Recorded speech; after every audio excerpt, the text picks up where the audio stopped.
Diferenciaciones de la membrana plasmática. Una diferenciación es una estructura que se encuentra solamente en algunas células, no en todas, a diferencia de los organoides.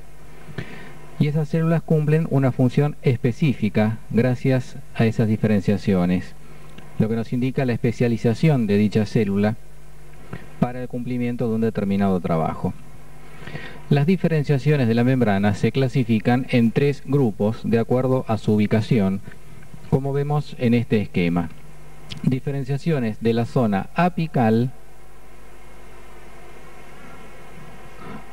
o sea, de la parte que está en contacto con la superficie libre, que así definimos la zona apical. Diferenciaciones de la zona de contacto,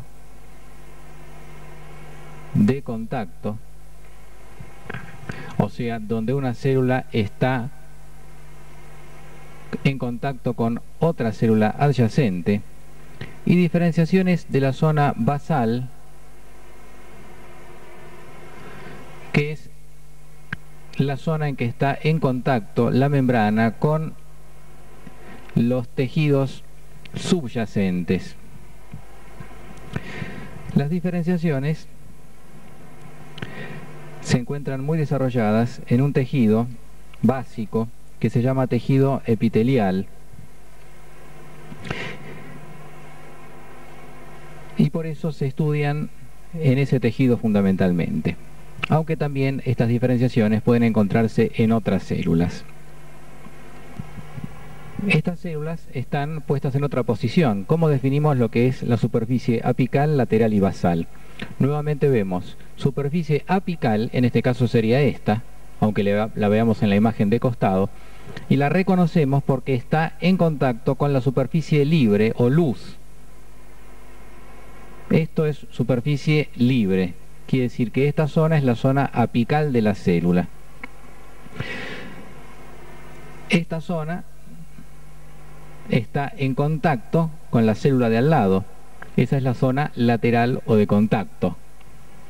Y esta zona, por último, está apoyada sobre otro tejido que estaría a la izquierda en la pantalla, no sobre una superficie libre, no hay espacio exterior en ese lugar, sino que hay un tejido más, y esa es la zona basal. De esa manera dividimos las diferenciaciones de la membrana.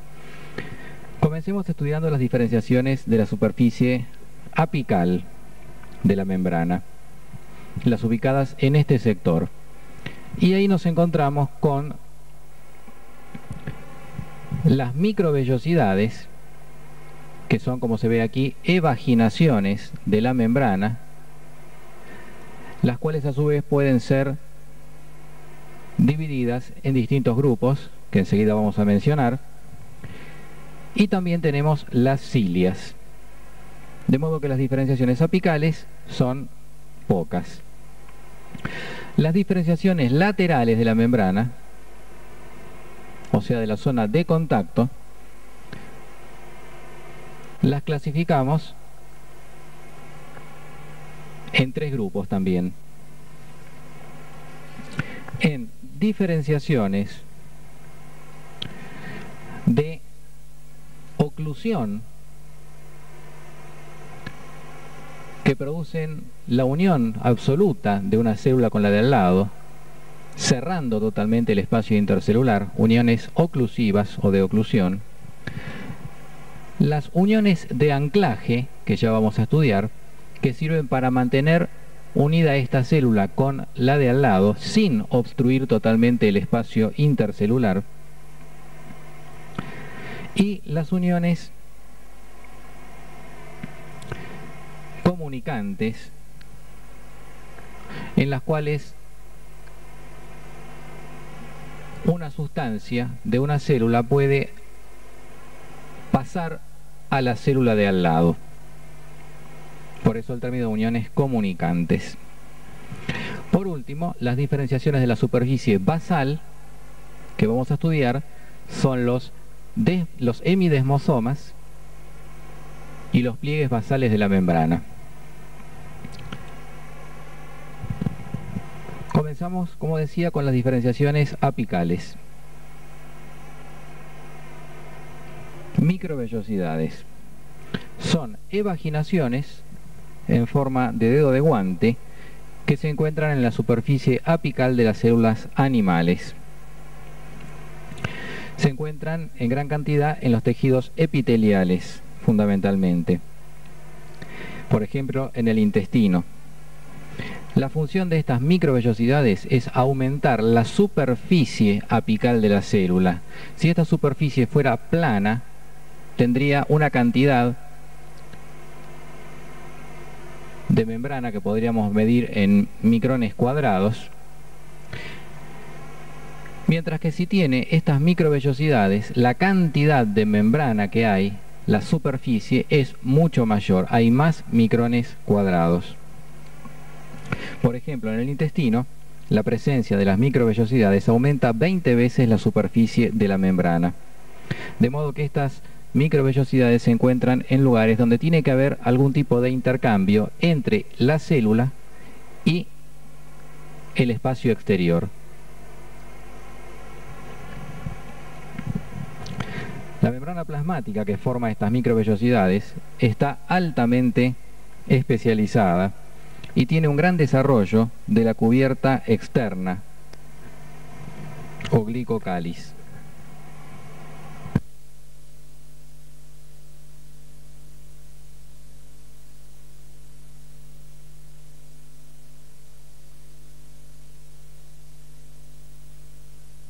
Las microvellosidades tienen un citoesqueleto que ha sido muy estudiado, como se alcanza a ver ya en esta primera imagen. Un citoesqueleto formado por 20 a 30 filamentos de actina paralelos.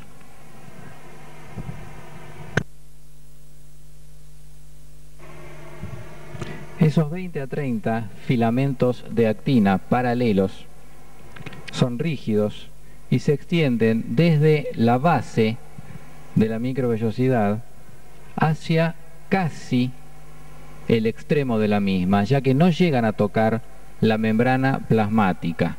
En este dibujo no se alcanza a apreciar ese detalle que vamos a ver más adelante. Esos filamentos de actina están orientados todos con su extremo positivo hacia la superficie apical y están separados entre sí por una distancia en la cual en un comienzo no se observaba nada, pero ahora se sabe que hay una serie de proteínas asociadas. La base de los microfilamentos de actina que forma el eje de las microvellosidades o extremo negativo está unido al velo terminal o terminal web, que es una región especializada del citoesqueleto, como fue estudiado en el capítulo correspondiente, que se encuentra en la parte apical de estas células. De modo que vemos que el eje de las microvellosidades, que mantiene la rigidez de las mismas, está unido al citoesqueleto. También observamos en este esquema cómo la superficie o polo positivo o polo apical del eje de filamentos de actina no llega hasta la membrana plasmática. El espacio que queda entre el extremo positivo de los microfilamentos y la membrana plasmática se encuentra ocupado por una sustancia amorfa y densa que no se conoce en detalle todavía. Esta es la base de las microvellosidades, donde se ve cómo se entrelazan los microfilamentos de actina con los correspondientes al velo terminal.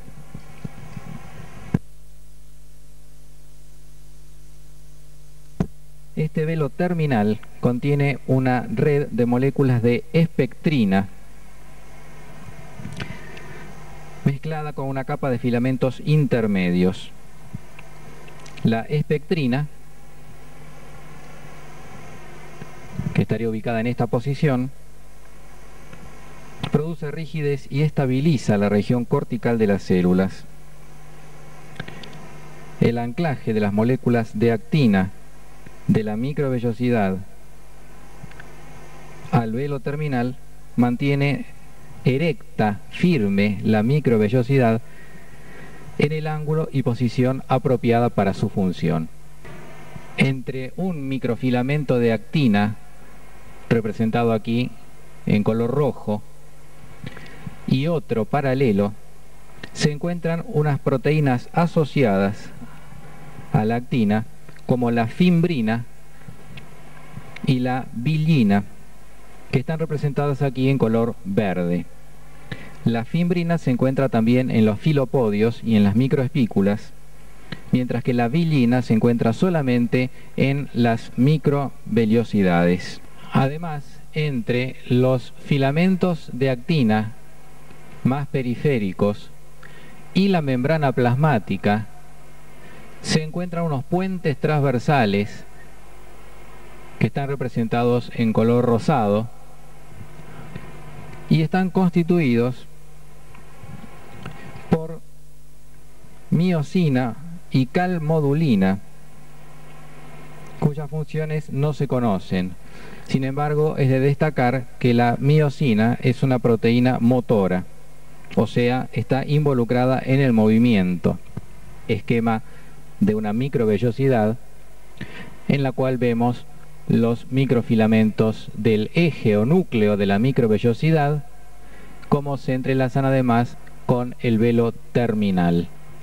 Las microvellosidades se pueden clasificar en tres grupos de acuerdo a ciertas características específicas. Esos tres grupos son la chapa estriada, el ribete en cepilio y las estereocilias. Analizaremos cada una por separado. La chapa estriada está formada por microvellosidades que se encuentran en la superficie apical de las células del intestino. Aquí estamos viendo una célula intestinal.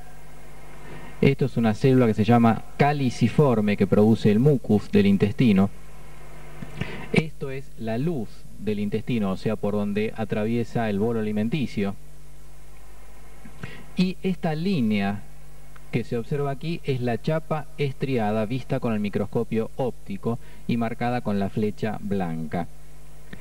Esa chapa estriada se ve como una fina línea acidófila, o sea que se tiñe con el colorante eosina, que se utiliza en la técnica de rutina. Con el microscopio electrónico se ve que esa línea está constituida por microvellosidades que observamos en la pantalla y que se caracterizan por ser cortas, muy parejas en su longitud, muy paralelas entre sí, lo cual nos permite diferenciarlas de los otros tipos de microvellosidades mencionadas.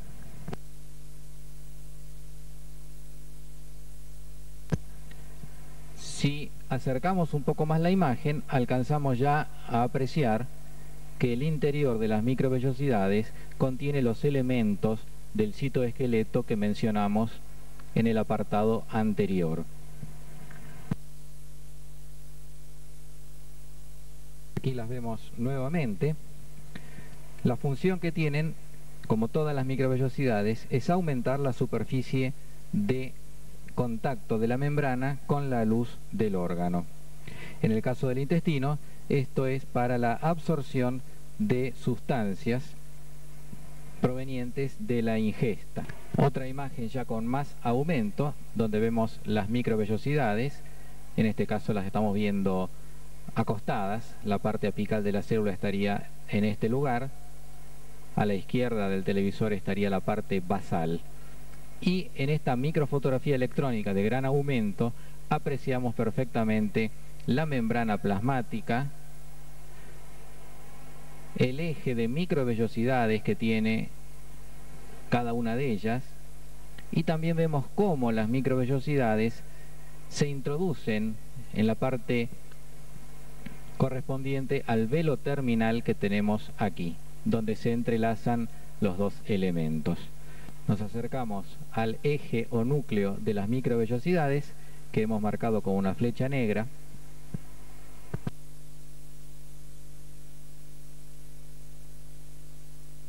Obsérvese también la estructura trilaminar de la membrana, modelo de Robertson. Estos son los microfilamentos de actina. Nuevamente lo mismo. Y aquí la zona donde el eje de las microvellosidades se une con el velo terminal.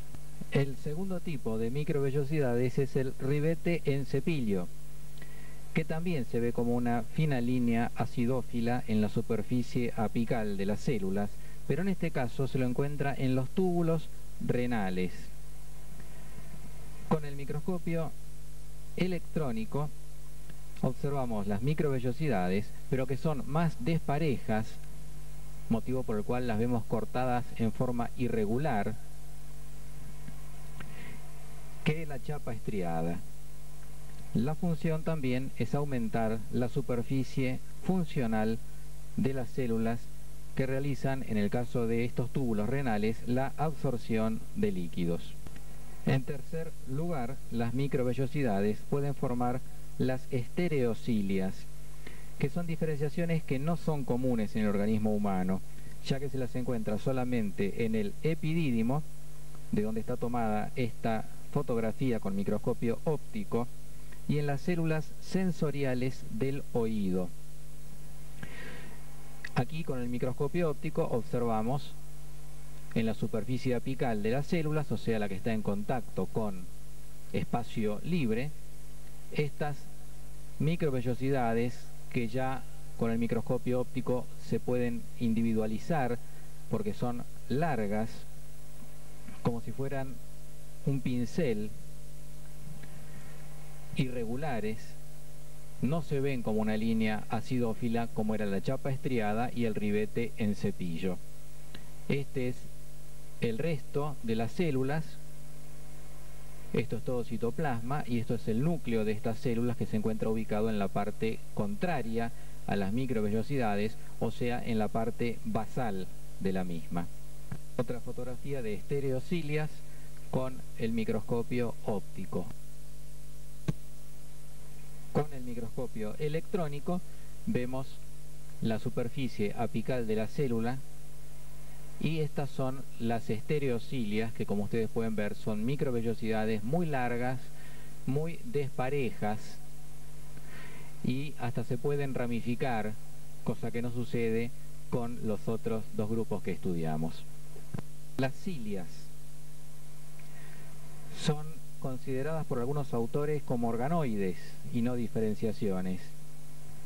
Sin embargo, se debe tener en cuenta que se encuentran solamente en algunas células, por lo cual no pueden ser clasificadas como organoides. Con el microscopio óptico se observa en esta microfotografía células con cilias marcadas con la letra C, y en la base de las cilias se encuentra una zona engrosada de la célula formada por la cantidad de cuerpos basales marcados con la letra B, que como sabemos cada uno origina a una cilia.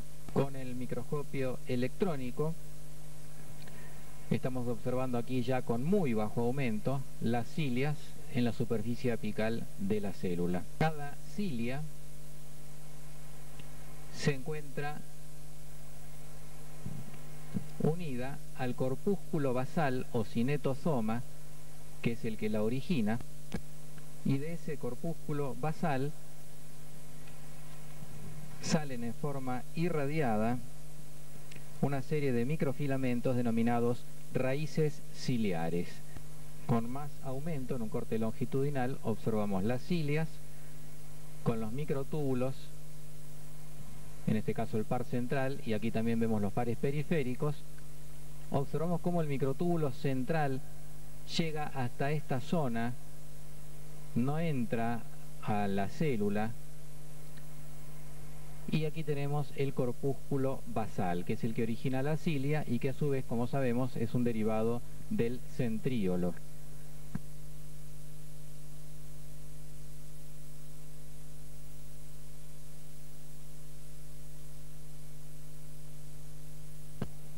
Observen cómo los microtúbulos centrales no llegan hasta el corpúsculo basal. La cilia entonces es un cilindro y en su interior tiene un par de microtúbulos centrales y 9 grupos de microtúbulos periféricos, de los cuales aquí se ha dibujado uno solo. Cada grupo de microtúbulos periféricos tiene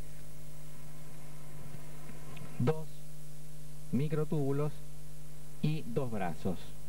Corte transversal de cilias, observen todos los elementos mencionados y nos vamos a acercar para ver un grupo periférico.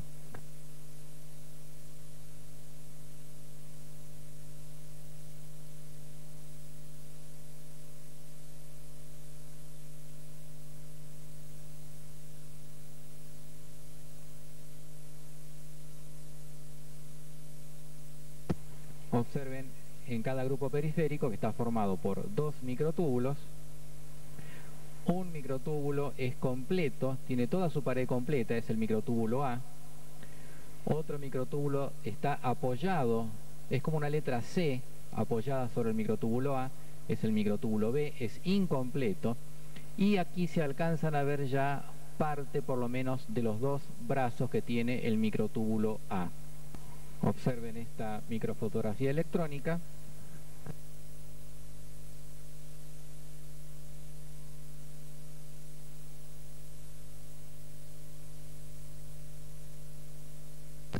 Y la comparación con el esquema que nos muestra todos los elementos de la cilia. Tenemos el par central, que está rodeado por una vaina llamada vaina central, de la cual salen estos rayos que se conectan desde la vaina hasta el microtúbulo A. El microtúbulo A es completo. Este es el microtúbulo B, que es incompleto, una letra C. Y estos son los 2 brazos. Una microfotografía de gran aumento donde se ven todos los elementos mencionados y además se alcanzan a ver las moléculas de tubulina, que son las que forman todos los microtúbulos. Observen el microtúbulo completo y la letra C del microtúbulo B. Estructura molecular de la cilia. Vemos algunos detalles más todavía, ya que se observa cómo los 2 microtúbulos centrales están conectados por un puente. La vaina central, los rayos o eslabones radiales que conectan con el microtúbulo A. El microtúbulo A tiene 13 moléculas de tubulina, el microtúbulo B tiene 11 moléculas de tubulina.